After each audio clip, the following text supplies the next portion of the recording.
अस्सलामुअलैकुम। तो आज हम करने जा रहे हैं Y delta transformation. Y delta transformation असल में काम कहाँ आती है, ये एफएससी के बाद जब आप इंजीनियरिंग फील्ड या किसी भी फील्ड में जाते हैं तो वहाँ पे आपको सब्जेक्ट पढ़ना होता है इंजीनियरिंग टेक्नोलॉजी से रिलेटेड कुछ और। तो उसमें जो सर्किट्स थोड़े से कॉम्प्लेक्स हो जाते हैं उनको सिंपल सोल्व करने के लिए हमें वाई डेल्टा ट्रांसफॉर्मेशन यूज़ करनी पड़ती है। तो ये जो आपके सामने बना हुआ है डेल्टा शेप है, ये आपने बचपन से पढ़ा होगा। तो अगर इसको वाई शेप में चेंज करना है तो वो होती है जी ऐसे, यहाँ ये जॉइन और ये बन गई आपकी वाई शेप। अब इनको चेंज करने की ज़रूरत क्यों पेश आती है? क्योंकि अक्सर ऐसा होता है कि सर्किट इस तरह कॉम्प्लेक्स बना होता है, हमने निकालनी होती है अक्सर इक्विवेलेंट रेजिस्टेंस। इक्विवेलेंट रेजिस्टेंस क्या होती है हम अगले लेक्चर में डिस्कस करेंगे।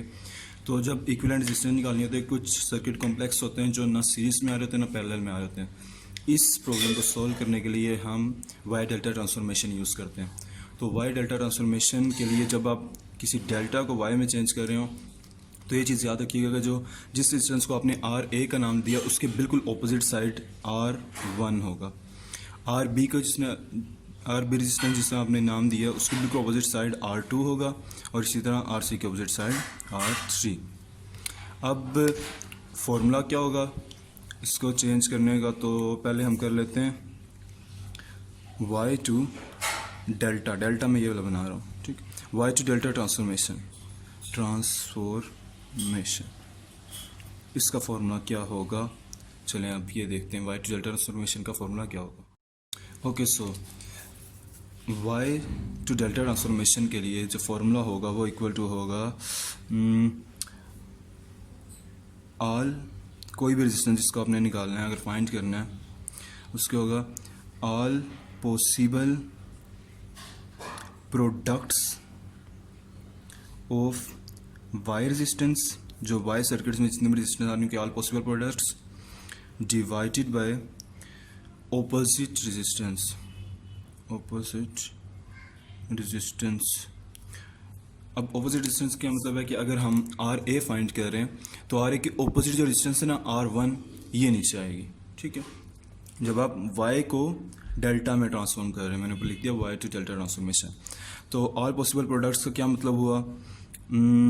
वाई के ऑल पॉसिबल प्रोडक्ट्स, तो आर वन आर टू एक प्रोडक्ट बनता है प्लस सम ऑफ, तो R one R two plus R two R three plus R three R one, ठीक। और ऑपोजिट क्या आर वन, ये आपका आर ए का निकल आएगा। इस तरह अगर आपने आर बी का करना है तो आर बी होगा R one R two plus R two R three plus R three R one upon R B के ऑपोजिट आर टू है। इस तरह आर सी का करना है अगर आपने तो R one R two plus R two R three plus R three R one upon R C के ऑपोजिट आर थ्री, ठीक। ये फार्मूलाज यूज़ होंगे आपके वाई से डेल्टा में ट्रांसफॉर्म होने के लिए। अब अगर हमने चेंज करना है, अगर हमें जो सर्किट गिवन है उसमें जो फॉर्म बन रही है वो हमारी वाई की बन रही है या डेल्टा की बन रही है, तो डेल्टा को अब हमने वाई में वापस चेंज करना है कि अगर डेल्टा बन रही है तो वो रेजिस्टेंस सोल्व नहीं हो रहा, इसलिए हम ये ट्रांसफॉर्मेशन यूज़ कर रहे हैं। अगर वो इक्विवेलेंट रेजिस्टेंस का आंसर हम नहीं निकाल पा रहे, ना वो सीरीज़ में बन रहा है ना पैरेलल में बन रहा है, तो फिर हम अब जो दूसरी ट्रांसफॉर्मेशन यूज़ करेंगे वो होती है जी डेल्टा टू वाई। तो delta to Y transformation Y to delta हमने किया अभी, सिंपल था। सिंपल वाई टू डेल्टा का मैं एक बार ओवरव्यू दे दूँ। जब हमारे पास वाई आ जाए बना हुआ किसी सर्किट में ऐसी रेजिस्टेंस है जिसको हम सोल्व ना कर पा रहे हों तो उसको हम डेल्टा में चेंज करना है। डेल्टा में चेंज करेंगे जब तो रेजिस्टेंस जो हैं वो इनके इक्वल नहीं होती, बिल्कुल उनकी वैल्यूज थोड़ी सी चेंज हो जाती हैं।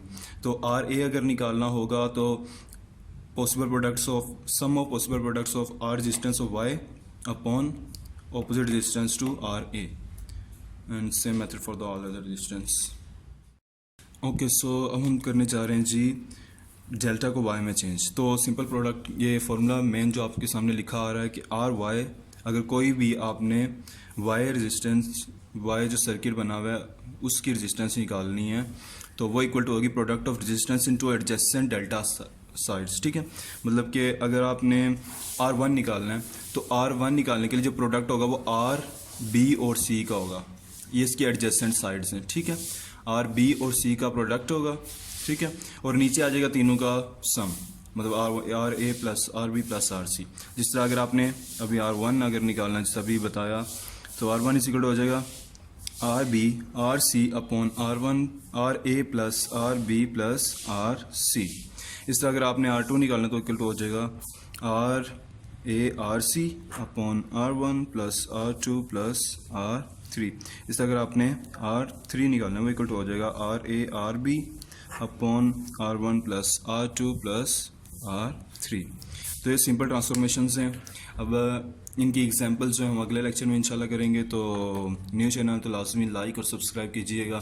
बाकी यहाँ आपको एक बिल्कुल क्लियर नज़र आ रहा होगा, तो आप अगर स्क्रीनशॉट वगैरह लेना चाहें तो ले सकते हैं।